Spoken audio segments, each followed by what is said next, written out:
വലിയ കെട്ടുറപ്പുള്ള ബന്ധമായതുകൊണ്ട് തന്നെ ആ ബന്ധത്തിൽ കടന്ന് പിന്നീടത് തെറ്റിപ്പോകരുത്. അതുകൊണ്ട് പരിശുദ്ധ ഇസ്ലാമിൽ വെച്ച ഒരു നിയമമാണ് മിൻ ഖബലി അൻ യഖ്തുബ കുല്ലൻ യൻദുറു നദ്ബൻ നിരസാനി സിവാ മാ യുസ്തറൂ. വധുവും വരനുമായി വരുന്നവർ വിവാഹത്തിന് മുമ്പ് പരസ്പരം നോക്കൽ സുന്നത്താണ്. വരനെ നോക്കൽ വധുവിന് സുന്നത്താണ്, വധുവിനെ നോക്കൽ വരനും സുന്നത്താണ്. പക്ഷെ ഈ നോക്കൽ എപ്പോഴാ നോക്കേണ്ടത്? ഇന്ന് നാട്ടിൽ നടക്കുന്ന ആചാരം ശരിയാണെന്ന് തോന്നുന്നില്ല.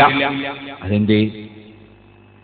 ആദ്യം തന്നെ അവനൊന്ന് പോയി കാണട്ടെ, എന്നിട്ടോ അവൻ ഇഷ്ടപ്പെട്ടിട്ടുണ്ടെങ്കിൽ പിന്നെ ഉമ്മയും ചെന്ന് നോക്കട്ടെ, പിന്നെ പെങ്ങളും ചെന്ന് നോക്കട്ടെ, പിന്നെ എല്ലാവരും ചെന്ന് നോക്കട്ടെ. സുബ്ഹാനല്ലാഹ്, ഇത് മഹാമോശാണ്, ഇത് മഹാമോശാണ്. അങ്ങനെയല്ല വേണ്ടത്. അതിന്റെ കാരണം അതുകൊണ്ട് പല തകരാറുകളുണ്ട്. അതിലുള്ള ഒരു തകരാറ് നോക്കൽ നല്ല തന്നെ. എന്താ തകരാറ് ഞാൻ പറയാം. ഇവൻ പോയി നോക്കി, അവൻ ഇഷ്ടപ്പെട്ടു, അവൾക്കും ഇഷ്ടപ്പെട്ടു, രണ്ടാളും പരസ്പരം ആഗ്രഹിച്ചു. അതിന്റെ ശേഷം പിറ്റേന്നോ പെങ്ങൾ പോയി, അല്ലെ ഉമ്മ പോയി, അവർക്ക് പറ്റിയില്ല. അവരിങ്ങ് വന്നിട്ട് തന്നെ അത് നിനക്ക് പറ്റൂല കേട്ടോ പറഞ്ഞു. ആ ചെറുപ്പക്കാരന്റെ മനസ്സ് വേദനിച്ചില്ലേ? അതുപോലെ തന്നെ പെൺകുട്ടിയുടെ മനസ്സും വേദനിച്ചില്ലേ? ഇതിന് പകരം ഞാൻ ചോദിക്കട്ടെ, ആദ്യം അങ്ങനെ പെണ്ണ് പോയി നോക്കണമെങ്കിൽ ഉമ്മയും പെങ്ങളുമൊക്കെ ആദ്യം പോയി നോക്കട്ടെ. അവർക്ക് ഇഷ്ടപ്പെട്ട് കഴിഞ്ഞാൽ അവസാനം ഇനി വേറെ കാര്യങ്ങളൊന്നും വേണ്ടതില്ല. കണ്ടിട്ടിഷ്ടപ്പെട്ടാൽ വിവാഹം നടക്കും. ആ രൂപത്തിലെത്തിയാൽ അവനും നോക്കട്ടെ, അവൾ ഇങ്ങോട്ടും നോക്കട്ടെ. അവർക്കും പരസ്പരം ഇഷ്ടപ്പെട്ടാൽ, ആ ആൺകുട്ടിയും പെൺകുട്ടിയും പരസ്പരം ഇഷ്ടപ്പെട്ടാൽ അതോടെ വിവാഹം നടക്കും. ഇതല്ലേ സഹോദരന്മാരെ ശരിയായ രൂപം? ആ രൂപത്തിലാണ് കാര്യം നടക്കേണ്ടത്. അതിന് പകരം ചെയ്യുന്നത് ശരിയല്ല. ആദ്യം അവൻ പോയി നോക്കിയിട്ട് പിന്നെ കുടുംബത്തിലുള്ള ചില ആളുകൾ ചെന്ന് നോക്കി, ഉമ്മ ചെന്ന് നോക്കി, പെങ്ങള് ചെന്ന് നോക്കി, പറ്റില്ല എന്ന് പറയുന്ന ഏർപ്പാട് അതാ ചെറുപ്പക്കാരനായ കുട്ടിയുടെയും പെൺകുട്ടിയുടെയും മനസ്സ് വേദനിപ്പിക്കുന്ന നോക്കലാണ്. അത് പാടില്ലെന്നാണ് ഞാൻ പറഞ്ഞത്. ഇരിക്കട്ടെ സഹോദരന്മാരെ, അതുകൊണ്ടാ മഹാനായ ഉമർ ഖാദി റഹിമഹുല്ലാഹ് അവിടുന്ന് പറഞ്ഞു, അന്യപുരുഷനാണ് നോക്കുന്നത്, അന്യസ്ത്രീയെയാണ് നോക്കുന്നത്, അന്യസ്ത്രീയാണ് അന്യപുരുഷനിലേക്ക് നോക്കുന്നത്. അത് നിക്കാഹിന് വേണ്ടി അതാ തെരഞ്ഞെടുക്കാൻ വേണ്ടി അനുവദിച്ചതാണ്. നബി സല്ലല്ലാഹു അലൈഹി വസല്ലം തങ്ങൾ പറഞ്ഞിട്ടുണ്ട്, ഇന്ന ഫീ ഐനിൽ അൻസാരി ശൈഅൻ, അൻസാരികളായ ചിലരുടെ കണ്ണിനൊരു ചെറിയ തകരാറുണ്ട്. ഫൈദാ അറാദ അഹദുക്കും യതസവ്വജ മിൻഹുന്ന ഫൽയൻദുർ ഇലൈഹിന്ന. അതുകൊണ്ട് അവരെ കൂട്ടത്തിൽ നിങ്ങൾ ആരെങ്കിലും വിവാഹം കഴിക്കാൻ ഉദ്ദേശിച്ചാൽ അതൊന്ന് ചെന്ന് നോക്കട്ടെ, പോയി കാണട്ടെ എന്ന് നബി സല്ലല്ലാഹു അലൈഹി വസല്ലം പറഞ്ഞിട്ടുണ്ട്. എന്തേ കാരണം? ഇമാം അഹ്മദ് റളിയല്ലാഹു അൻഹു പറഞ്ഞു, കുല്ലു തസ്വീജിൻ യഖഉ അലാ ഗൈരി നദരിൻ ഫആഖിറു ഹമ്മുൻ വഗമ്മുൻ. നോക്കാതെ കാണാതെ വിവാഹം കഴിച്ചാൽ അതിന്റെ അവസാനം ചിലപ്പോൾ ടെൻഷനാണ്, ദുഃഖമാണ്, ഖേദമാണ്. അതുകൊണ്ട് കണ്ടിട്ട് വിവാഹം നടന്നാൽ മതി. അങ്ങനെയാണ് പരിശുദ്ധ ഇസ്ലാം കൽപ്പിച്ചത്. പക്ഷേ അവിടെ പണ്ഡിതന്മാർ പറയുന്ന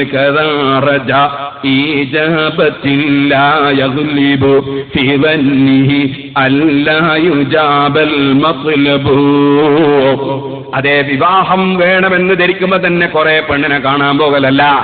പിന്നെയോ കണ്ടിട്ടിഷ്ടപ്പെട്ടാൽ വിവാഹം നടക്കും എന്ന സ്ഥാനത്തെത്തിയാലേ കാണാൻ പോകാൻ പാടുള്ളൂ, എന്നാലേ നോക്കാൻ പാടുള്ളൂ. കണ്ടിട്ടിഷ്ടപ്പെട്ടാൽ വിവാഹം നടക്കും എന്ന സ്ഥലത്തെത്തിയാലേ അന്യപുരുഷനായ ഈ വരൻ അന്യസ്ത്രീയായ വധുവിനെ കാണാനൊക്കൂ. ഇനി പറയട്ടെ, ആ പെണ്ണിനെ എവിടെയാണ് അവന് നോക്കേണ്ടത്? മുഖം അവന് നോക്കാം, കയ്യും അവന് നോക്കാം. അങ്ങനെ മുൻകൈ കാണുന്നത് കൊണ്ട് അവിടെ ശരീരത്തിന്റെ അതാ ഉരമുള്ള ശരീരമാണോ അല്ലയോ എന്നത് വേർതിരിച്ചറിയാൻ കഴിയും. മുഖം നോക്കുന്നത് കൊണ്ട് ഭംഗിയും മനസ്സിലാക്കാൻ കഴിയും. ഈ രണ്ട് സ്ഥലം മാത്രമേ നോക്കൽ അനുവദിച്ചിട്ടുള്ളൂ. ഇനി പറയട്ടെ, ചില സ്ഥലങ്ങളിൽ നോക്കിയിട്ട് കണ്ടിട്ട് ഇഷ്ടപ്പെട്ടാൽ ആ പെണ്ണിന്റെ കൈപിടിച്ച് മോതിരമിട്ട് കൊടുക്കുന്ന ഹറാമ് നടക്കലുണ്ട്, ആ പെണ്ണിന്റെ കൈപിടിച്ച് വളയിട്ട് കൊടുക്കുന്ന ഹറാമ് നടക്കലുണ്ട്. പറ്റൂല കേട്ടോ.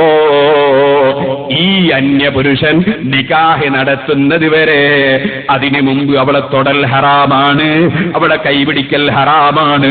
നിങ്ങൾക്ക് അങ്ങനെ ഒരു വള കൊടുക്കണോ, മോതിരം കൊടുക്കണോ, മിഠായി കൊടുക്കണോ, നിങ്ങളൊരു കാര്യം ചെയ്തോളൂ. അവിടെ തന്നെ അവളെ ബാപ്പയുണ്ടാകും, ബാപ്പന്റെ കയ്യിൽ കൊടുത്തോളൂ, ആങ്ങളന്റെ കയ്യിൽ കൊടുത്തോളൂ. അല്ല, നിങ്ങളുടെ കൂടെ മറ്റ് സ്ത്രീകൾ, പെങ്ങളോ ഉമ്മയോ മറ്റോ ഉണ്ടെങ്കിൽ അവരെ കയ്യിൽ കൊടുത്തോളൂ, അവർ അതാ ഇട്ടുകൊള്ളട്ടെ, അതിന് വിരോധമില്ല. അതേ സമയത്ത് ഈ അന്യപുരുഷനായ വ്യക്തി നിക്കാഹ് നടക്കുന്നത് വരെ അന്യപുരുഷൻ തന്നെ. അതുകൊണ്ട് തന്നെ പറയട്ടെ, വിവാഹത്തിന് വേണ്ടി കണ്ട് ഇഷ്ടപ്പെട്ടാൽ മൊബൈൽ ഫോൺ കൈമാറുന്ന ചിലരുണ്ട്. ആ ഫോൺ എന്തിനാണ്? അവനും അവൾക്കും ഇങ്ങനെ വിളിച്ച് രസിക്കാനാണ്. ചോദിക്കട്ടെ, നിക്കാഹ് നടക്കുന്നത് വരെ അതൊരന്യ പെണ്ണല്ലേ? നീയും ഒരന്യ പുരുഷനല്ലേ? ചോദിക്കട്ടെ, അന്യ പെണ്ണിന്റെ ശബ്ദം കേട്ട് രസിക്കൽ ഹറാമല്ലേ? അന്യ പെണ്ണിന്റെ ശബ്ദം കേട്ട് രസിക്കൽ ഹറാമല്ലേ? അന്യ പെണ്ണിന്റെ ശബ്ദം വെറുതെ കേൾക്കുന്നുവെങ്കിൽ അത് ഹറാമല്ല.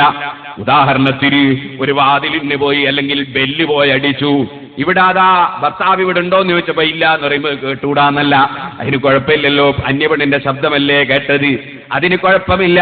അല്ലെങ്കിൽ അതാ ഒരാൾ വന്നിട്ട് ഒരു മുസ്ലിയാരോട് ഫോണിലോ അല്ലാതെയോ ഒരു മസല ചോദിക്കുകയാണ്, അത് ഈ മുസ്ലിയാർക്ക് കേട്ടുകൂടാ എന്നില്ല. അതുപോലെ അന്യ പെണ്ണും അന്യാണും തമ്മിൽ ഒരിടപാട് നടക്കുകയാണ്. ആയിഷ, നിന്റെ പശുവിനെ നീ വിൽക്കുമോ? അപ്പൊ അവള് പറയാണ്, വിൽക്കും, 20,000 ഉറുപ്യ കിട്ടണം.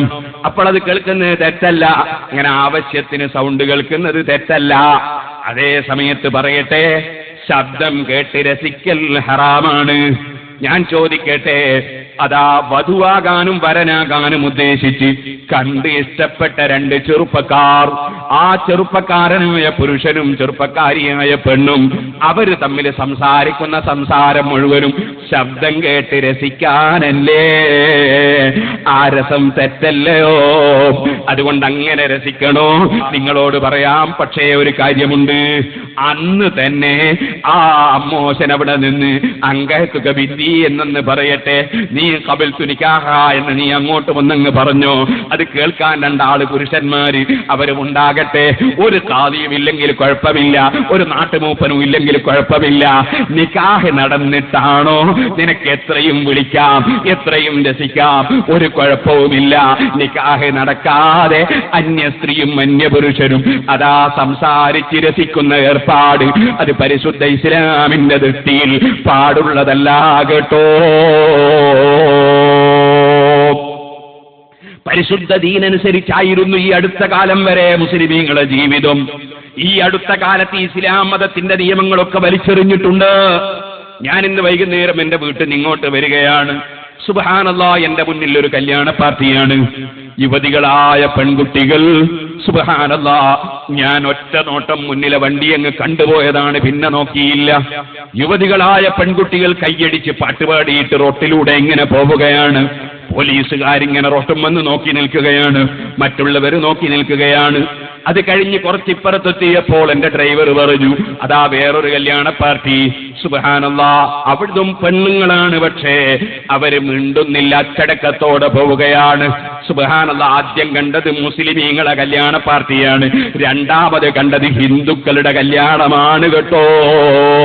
ഓ സഹോദരിമാരെ, സഹോദരന്മാരെ, നമ്മുടെ സമുദായം എപ്പോഴാണ് ഇത്ര അധപ്പതിച്ചത് എന്നാണ് എനിക്ക് ചോദിക്കാനുള്ളത്.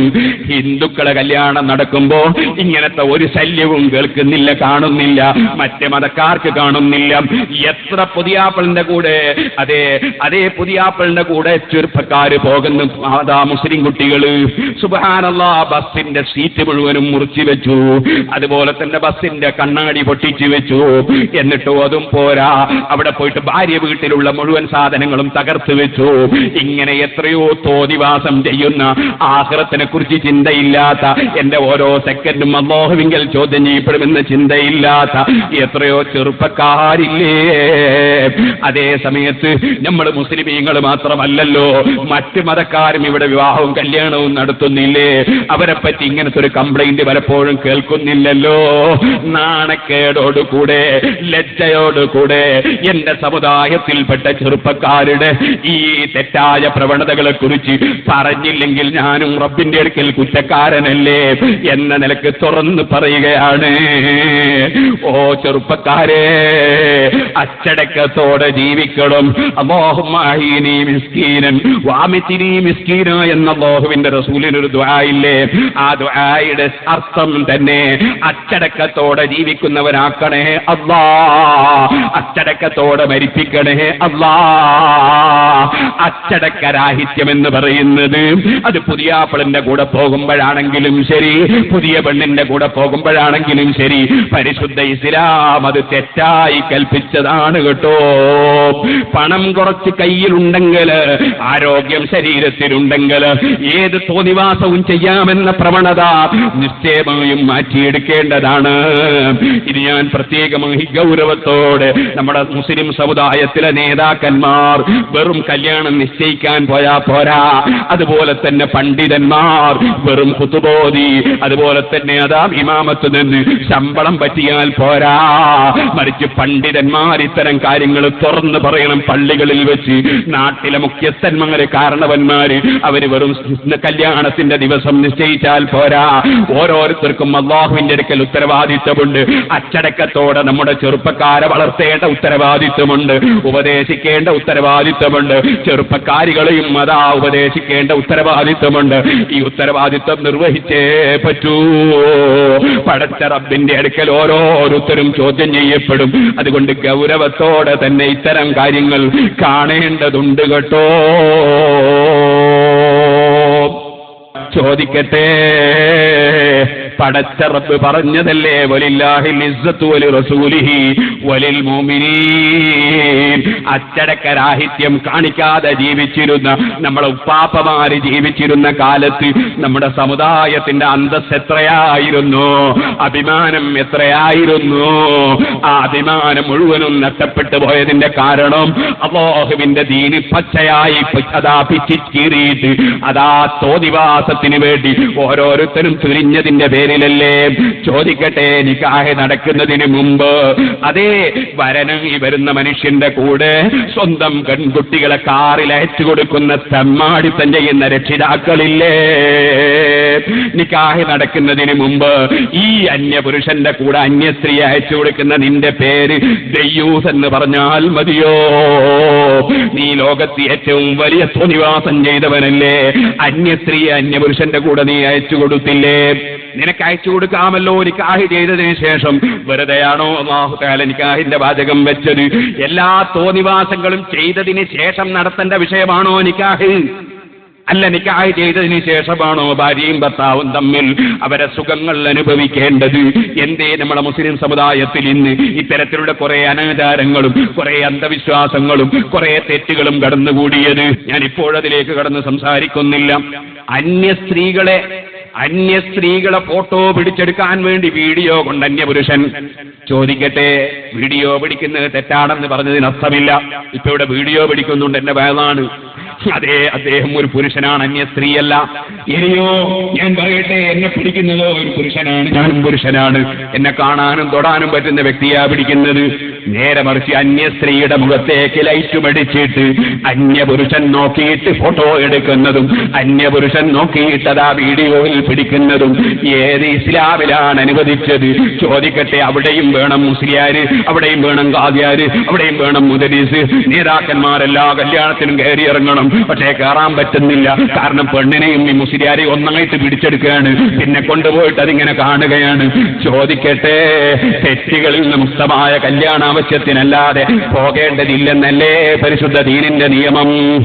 ഞാനിപ്പോൾ അതിലേക്കൊന്നും കടന്ന് വിശദമായി സംസാരിക്കുന്നില്ല, സൂചനയ്ക്ക് വേണ്ടി മാത്രം പറയുകയാണ്. നമ്മുടെ സമുദായം എത്രയാണ് അധപ്പതിക്കുന്നത്? നമുക്ക് എന്താണ് ഇതിന്റെ ആവശ്യം? നമുക്ക് അല്ലാഹുവിന്റെ ദീനനുസരിച്ച് ജീവിച്ച് ഈമാനോടെ മരിച്ചുകൂടെ സഹോദരന്മാരെ? അതുകൊണ്ടിരിക്കട്ടെ, എല്ലാ സ്ഥലങ്ങളിലും അല്ലാഹുവിന്റെ ദീനിന്റെ നിയമങ്ങൾ പാലിച്ച് ജീവിക്കണം. ജീവിതത്തിൽ തോന്നിവാസം പാടില്ല. ഇനിയൊരു കാര്യം പറയട്ടെ. ബഹുമാനപ്പെട്ട ബിലാൽ റളിയല്ലാഹു അൻഹു, സുഹൈബ് റളിയല്ലാഹു അൻഹു അതേ ഒരു പെണ്ണിനെ കല്യാണം കഴിക്കണം എന്ന നിലക്ക് രണ്ടാളും കൂടി ഇറങ്ങി. അതേ ഒരു കുടുംബത്തിന്റെ സമീപത്ത് ചെന്ന് രണ്ടാളും ആവശ്യപ്പെടുകയാണ്. അവര് പറയാണ്, ഞങ്ങൾക്ക് നിങ്ങൾ വിവാഹം കഴിച്ചു തരുമോ? സുബ്ഹാനല്ലാഹ്, ഈ രണ്ട് മഹാന്മാരോടും ചോദിക്കുകയാണ്, നിങ്ങൾ ആരാണ്? ഉടനെ തന്നെ ബിലാൽ റളിയല്ലാഹു അൻഹു പറയാണ്, അന ബിലാൽ, ഞാൻ ബിലാലാണ്. വഹാദാ സുഹൈബിന്, സുഹൈബാണ്. ഞങ്ങൾ ഒരു കാര്യമറിയോ, ഞങ്ങൾ മുമ്പ് പിഴച്ചവരായിരുന്നു. ഫഹദാനല്ലാഹ്, അല്ലാഹ് ഞങ്ങളെ ഹിദായത്താക്കി. വകുന്നാ മംലൂകൈനി, ഞങ്ങൾ മുമ്പ് വേറെ ഒരു ഉടമസ്ഥന്റെ കീഴിലുള്ള അടിമകളായിരുന്നു. ഫഅതഖനല്ലാഹ്, അല്ലാഹ് ഞങ്ങളെ ഇത്കയിൽ മോചിപ്പിച്ചു. വകുന്നാ മുമ്പ് ഞങ്ങൾ വലിയ ദരിദ്രന്മാരായിരുന്നു. ഫഅനാനല്ലാഹ്, പിന്നെ അല്ലാഹു തആല ഐശ്വര്യം തന്നു. അൽഹംദുലില്ലാഹ്, നിങ്ങൾ ഞങ്ങൾക്ക് വിവാഹം കഴിച്ചു തരാണോ? അൽഹംദുലില്ലാഹ്. വൈൻ തറുദ്ദൂന, ഇനി നിങ്ങൾ വിവാഹം കഴിച്ചു തരാതെ തിരിച്ചേക്കാണോ? ഫസുബ്ഹാനല്ലാഹ്, നിങ്ങൾ വിവാഹം കഴിച്ചു തരുന്നില്ലേ? സുബ്ഹാനല്ലാഹ്. വിവാഹം കഴിച്ചു തന്നാ അൽഹംദുലില്ലാഹ്. ഇത്രയേ ഉള്ളൂ, ഞങ്ങൾക്ക് എപ്പോഴും ഓർമ്മ അല്ലാഹനെയാണ് എന്ന സൂചനയിലാണ് സംസാരം. ഉടനെ തന്നെ ആ കുടുംബക്കാര് പറഞ്ഞു, ബൽ തുസവ്വജാനി, നിങ്ങൾക്ക് രണ്ടാക്കും വിവാഹം കഴിച്ചു തരാൻ തീരുമാനിച്ചിരിക്കുന്നു. അൽഹംദുലില്ലാഹ്, അവരും ചൊല്ലി അൽഹംദുലില്ലാഹ്. അങ്ങനെ അല്ലാഹുവിനെ ഓർത്തുകൊണ്ടാണ് മഹാന്മാരുടെ ജീവിതം. അപ്പൊ സുഹൈബ് റളിയല്ലാഹു അൻഹു ബിലാൽ റളിയല്ലാഹു അൻഹുവിനോട് പറഞ്ഞു, ലൗ ദക്കർത മസാഹിദനാ വസവാബിഖനാ മഅ റസൂലില്ലാഹി സ്വല്ലല്ലാഹു അലൈഹി വസല്ലം.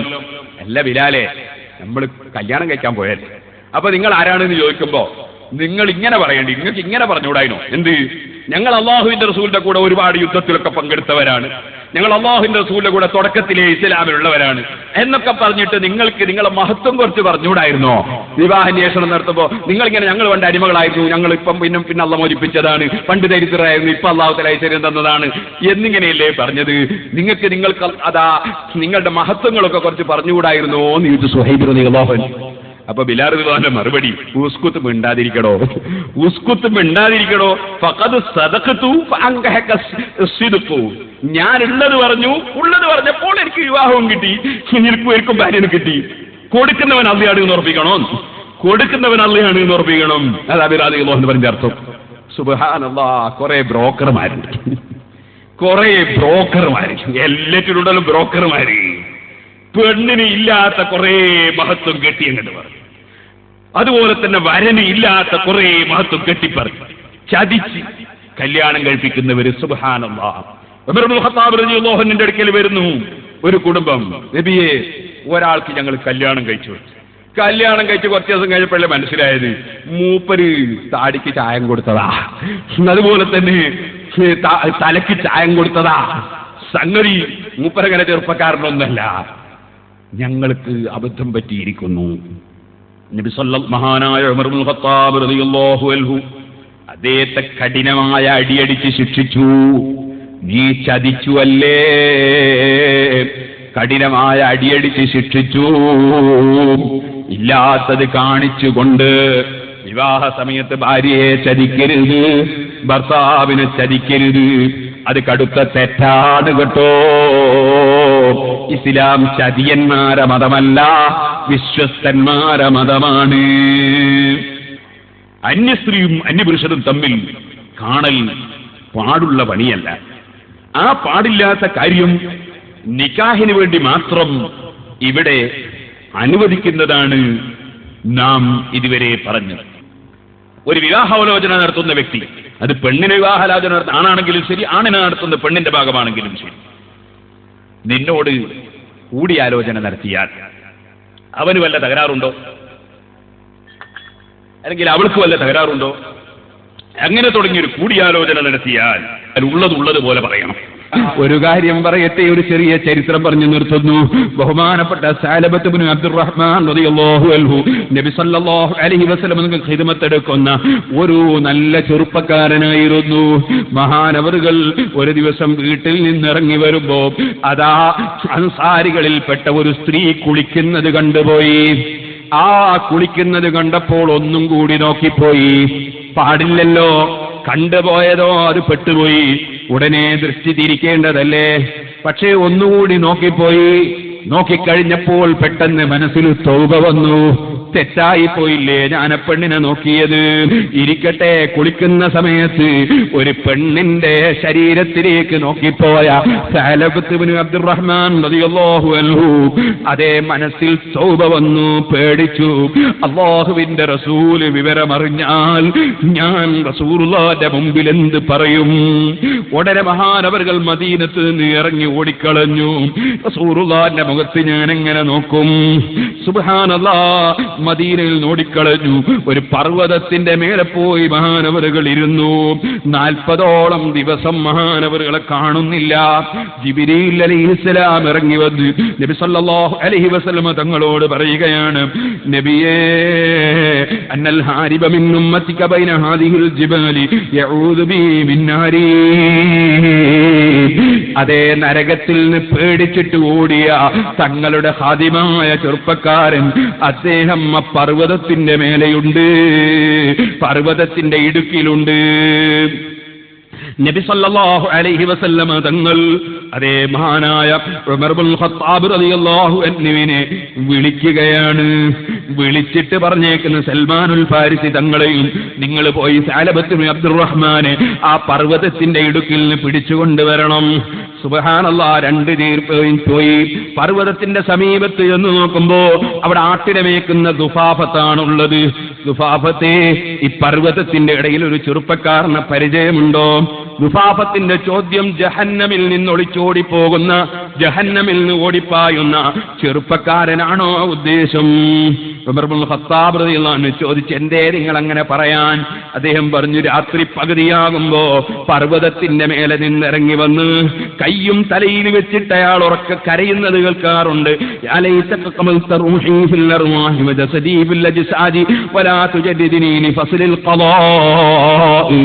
അർച്ചവനെ, ഒരന്യ പെണ്ണിന്റെ മുഖത്തേക്ക് മനഃപൂർവ്വം നോക്കിപ്പോയ എന്നെ നീ വിചാരണയ്ക്ക് ഹാജരാക്കുമല്ലോ അല്ലാ, രക്ഷപ്പെടുത്തുമോ അല്ലാ. ഈ അർത്ഥത്തിൽ അദ്ദേഹം വിളിച്ചു പറയാറുണ്ട്. ഉമർ ഇബ്നുൽ ഖത്താബ് റളിയല്ലാഹു അൻഹു അദ്ദേഹം തന്നെയാണ് ഞങ്ങൾക്ക് ആവശ്യം. രാത്രി വന്നാൽ വിവരം പറയാമെന്ന് പറഞ്ഞു. രാത്രിയിൽ അദ്ദേഹം ഇറങ്ങി വന്നു. അതാ നിലവിളിക്കുന്നത് കണ്ടപ്പോ ഉമർ ഇബ്നുൽ ഖത്താബ് റളിയല്ലാഹു അൻഹു ചെന്നിങ്ങി പിടിച്ചു. പിടിച്ചപ്പോൾ ആ ചെറുപ്പക്കാരൻ അൽ അമാൻ, അൽ അമാൻ, രക്ഷ തേടുകയാണ്. മതൽ ഖലാസു മിനൻ നാർ, നരകത്തുനിന്ന് രക്ഷ എപ്പോഴാണ് എന്നിങ്ങനെ ചോദിക്കുകയാണ്. സുബ്ഹാനല്ലാഹ്, ഉമർ ഇബ്നുൽ ഖത്താബ് പിടിച്ചിട്ട് പറഞ്ഞു, അന ഉമർ ഇബ്നുൽ ഖത്താബ്, ഞാൻ ഉമറാണ് സഅലബത്തെ. സഅലബത്തിന്റെ ചോദ്യം, ആലിമ റസൂലുള്ളാഹി ബിദംബി, എന്റെ ദോഷം റസൂലുള്ളാഹി അറിഞ്ഞു പോയോ? ഉമർ ഇബ്നുൽ ഖത്താബിന്റെ മറുപടി, ഞങ്ങൾക്കതറിയില്ല. നിന്നെ വന്ന് കൂട്ടിക്കൊണ്ടുവരാൻ അല്ലാഹുവിന്റെ റസൂൽ ഇന്നലെ പറഞ്ഞതാണ്, അങ്ങനെയാണ് വന്നത്. ഉമർ ഇബ്നുൽ ഖത്താബിനോട് അദ്ദേഹത്തിന്റെ മറുപടി, ഞാൻ നിങ്ങളെ കൂടെ വരാം, പക്ഷേ നബി സല്ലല്ലാഹു അലൈഹി വസല്ലം തങ്ങൾ നിസ്കരിക്കുമ്പോഴോ അല്ലെങ്കിൽ ബിലാൽ റളിയല്ലാഹു അൻഹു ഇഖാമത്ത് കൊടുത്താലോ മാത്രമേ എന്നെ നിങ്ങൾ അങ്ങോട്ട് കടത്താവൂ. ഉമർ ഇബ്നുൽ ഖത്താബ് തങ്ങൾ പറഞ്ഞു, ഇരിക്കട്ടെ. അങ്ങനെ പള്ളിയുടെ സമീപത്തേക്ക് കൂട്ടി വന്നു. പള്ളിയിൽ കടക്കുമ്പോൾ നബി സല്ലല്ലാഹു അലൈഹി വസല്ലം നിസ്കാരത്തിലാണ്. നിസ്കാരത്തിൽ ഖുർആനോത്ത് കേട്ടപ്പോൾ സഅലബത്ത് ബോധം കെട്ട് വീണു. ഉമർ ഇബ്നുൽ ഖത്താബും സൽമാനുൽ ഫാരിസി റളിയല്ലാഹു അൻഹുമാ അവർ നിസ്കാരത്തിൽ കൂടി. നിസ്കാരം കഴിഞ്ഞപ്പോ നബി സല്ലല്ലാഹു അലൈഹി വസല്ലം തങ്ങൾ ചോദിച്ചു, ഉമറേ, സഅലബത്ത് എവിടെ? നബിയേ, സഅലബത്ത് അവിടെ ബോധം കെട്ട് കിടക്കുന്നു. അല്ലാഹുവിന്റെ റസൂല് വന്നു, ശരീരമൊന്നിങ്ങനെ അനക്കിയിട്ട് അതാ വിളിച്ചു, മല്ലദീ ഗയ്യബക അന്നീ, സഅലബത്തെ, നിന്നെ കാണാതായിട്ട് കുറെ ദിവസമായി, എന്തേ നീ എന്നിൽ നിന്ന് പോയത്? സഅലബത്തിന്റെ മറുപടി, ദംബി, ഞാൻ ഒരു അന്യപെണ്ണിനെ നോക്കിപ്പോയ പാപം ഓർത്ത് ഞാൻ പോയതാണ് നബി. ഉടനെ തന്നെ നബി സല്ലല്ലാഹു അലൈഹി വസല്ലം തങ്ങളെ മറുപടി, ഏത് തെറ്റും അല്ലാഹു തആല അതാ ഖേദിച്ച് മടങ്ങിയാൽ പുറത്തു കൊടുക്കുമല്ലോ, അതറിയിക്കുന്ന ആയത്തുണ്ട് സഅലബത്തെ. അതേതാണ്? ഖുൽ അല്ലാഹുമ്മ ആതിനാ ഫിദ് ദുനിയാ ഹസനതൻ വഫിൽ ആഖിറതി ഹസനതൻ വഖിനാ അദാബന്നാർ. നീ മനസ്സറിഞ്ഞ് പടച്ചവനോടങ്ങ് പറയൂ, ദുനിയാവിൽ നന്മ തരണേ, ആഖിറത്തിൽ നന്മ തരണേ, നരകത്തിലെ ശിക്ഷ എനിക്ക് കാക്കണേ അല്ലാ. തെറ്റ് വന്നിട്ടുണ്ടാകാം, നീ മാപ്പ് തരണേ അല്ലാ. ഇത് നീ പറഞ്ഞാൽ നിനക്ക് റബ്ബിൽ നിന്ന് മാപ്പ് കിട്ടുമല്ലോ. സഅലബത്തിന്റെ മറുപടി, നബിയേ, എന്റെ പാപം അതിനേക്കാളൊക്കെ വലിയ പാപമാണ്. റസൂലുള്ളാഹി സല്ലല്ലാഹു അലൈഹി വസല്ലം തങ്ങളെ മറുപടി, അല്ല, അള്ളാന്റെ കലാം അതിനേക്കാൾ വലുതാണ് സഅലബത്തെ, നീ വീട്ടിലേക്ക് പോയിക്കോ. സുബ്ഹാനല്ലാഹ്, സഅലബത്ത് വീട്ടിലേക്ക് മടങ്ങി. 3 3 ദിവസം കൊണ്ട് രോഗമായി പോയി. രോഗമായ വിവരം സഅലബത്ത് റളിയല്ലാഹു അൻഹുവിനെ കുറിച്ച് സൽമാൻ റളിയല്ലാഹു അൻഹു നബി സല്ലല്ലാഹു അലൈഹി വസല്ലം തങ്ങളെ ശ്രദ്ധയിൽപ്പെടുത്തി. ആ സഅലബത്തിന്റെ വീട്ടിലേക്ക് നബി തങ്ങൾ ചെന്നു. സഅലബത്തിന്റെ തലയെടുത്ത് അവിടുത്തെ മടിയിൽ വെച്ചു. അപ്പോൾ സഅലബത്ത് മടിയിൽ നിന്ന് തലയങ്ങ് വലിച്ചു കളഞ്ഞു. നബി തങ്ങളെ ചോദ്യം, എന്തിനാ സഅലബത്തെ എന്റെ മടിയിൽ നിന്ന് ഈ തല വലിച്ചു കളഞ്ഞത്? സഅലബത്തിന്റെ മറുപടി, അന്നഹു മൽആനും മിനദ്ദുനൂബ്, അത് തെറ്റുകൊണ്ട് നിറഞ്ഞ തലയാണ് നബിയേ. തങ്ങളുടെ മടിയിൽ വെക്കാൻ കൊള്ളുന്ന തലയല്ല, തെറ്റ് ചെയ്തു പോയ തലയാണ് നബിയേ. അവിടുത്തെ ചോദ്യം, നിനക്കെന്താണ് അനുഭവിക്കുന്നത്? എന്റെ തോലിന്റെയും എല്ലിന്റെയും ഇടയിൽ ഉറുമ്പരിക്കുന്നത് പോലെ തോന്നുന്നു. അവിടുത്തെ ചോദ്യം, എന്താ സഅലബത്തെ നീ ആശിക്കുന്നത്? എന്റെ റബ്ബ് എന്റെ പാപമൊന്ന് പുറത്തു തരലാണ്. അതങ്ങ് പറഞ്ഞപ്പോ റസൂലുള്ളാഹി സ്വല്ലല്ലാഹു അലൈഹി വസല്ലം തങ്ങളെ മറുപടി, മനസ്സിന്റെ ഉള്ളിൽ ഇത്രത്തോളം ഖേദിച്ച നിനക്ക് അല്ലാഹ് പുറത്തു തന്നിട്ടുണ്ട് സഅലബത്തെ. അത് പറഞ്ഞു തീരുന്നതോടെ ഒരു ശബ്ദമാണ്. സഅലബത്ത് മറിഞ്ഞു വീണുപോയി. നബി സല്ലല്ലാഹു അലൈഹി വസല്ലം തങ്ങൾ നോക്കുമ്പോ അതോടുകൂടെ സഅലബത്ത് മരണപ്പെട്ടിരിക്കുന്നു. സഅലബത്തിനെ കഫൻ ചെയ്ത് കുളിപ്പിച്ച് കഫൻ ചെയ്ത് നിസ്കരിച്ച് ഖബറിലേക്ക് കൊണ്ടുപോകുമ്പോ നബി സല്ലല്ലാഹു അലൈഹി വസല്ലം തങ്ങൾ കാലിന്റെ വിരൽ കുത്തിയിട്ടാണ് മയ്യത്തിന്റെ കൂടെ നടക്കുന്നത്. സഹാബത്ത് ചോദിച്ചു, നബിയേ, എന്തേ റഅയ്നാക തംശി അലാ അത്റാഫി അനാമിലിക, തങ്ങളുടെ വിരലിന്റെ കാലിന്റെ വിരൽ കുത്തിയിട്ടല്ലേ കാലിന്റെ വിരൽ കുത്തി മയ്യത്തിന്റെ കൂടെ പോകാൻ എന്തേ കാരണം? അവിടുത്തെ മറുപടി, ലം അസ്തതി അൻ അളഅ റിജ്ലയ്യ അലൽ അർളി മിൻ കസറതി മൻ ശയ്യഹു മിനൽ മലായിക. ആ സഅലബത്ത് ചെയ്തു പോയ തെറ്റിൽ അങ്ങേയറ്റം ഖേദം പ്രകടിപ്പിച്ച് നരകത്തിനെ ഭയപ്പെട്ട് അവസാനം വളരെ നന്നായി മരിച്ചില്ലേ. അക്കാരണത്താൽ സഅലബത്തിന്റെ മയ്യിത്ത് സംസ്കരണത്തിനിറങ്ങിയ മലക്കുകളുടെ വർധനവിനാൽ എനിക്ക് കാലുവെക്കാൻ സ്ഥലം കിട്ടിയില്ല സഹാബത്തേ. ഓ സഹോദരിമാരെ, സഹോദരന്മാരെ, വിവാഹം തെറ്റുകളിൽ നിന്ന് മാറി നിൽക്കാനാണ് വിവാഹം. ഹറാമിലേക്ക് കണ്ണു തിരിക്കാതിരിക്കാനാണ് വിവാഹം. ഹറാമിലേക്ക് ചിന്തിക്കാതിരിക്കാനാണ് വിവാഹം. അത് പണം സമ്പാദിക്കുന്ന ബിസിനസ് അല്ല. അത് പന്തേ കളിയല്ല, അത് ലോട്ടറിയല്ല. അതുകൊണ്ട് പണത്തെയല്ല ചിന്തിക്കേണ്ടത്, അവനവന്റെ ദീന് രക്ഷിക്കാനാണ് വിവാഹമെന്ന ചിന്ത സ്ത്രീകൾക്ക് വേണം, പുരുഷന്മാർക്ക് വേണം, കുടുംബങ്ങൾക്ക് വേണം.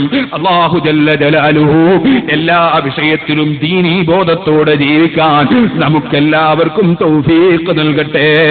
റബ്ബേ, ഞങ്ങളുടെ മജ്ലിസുകൾ, ഞങ്ങളുടെ പ്രവർത്തനങ്ങൾ മുഴുവനും നീ പൊരുത്തപ്പെട്ട അമലായി സ്വീകരിക്കണം റഹ്മാൻ.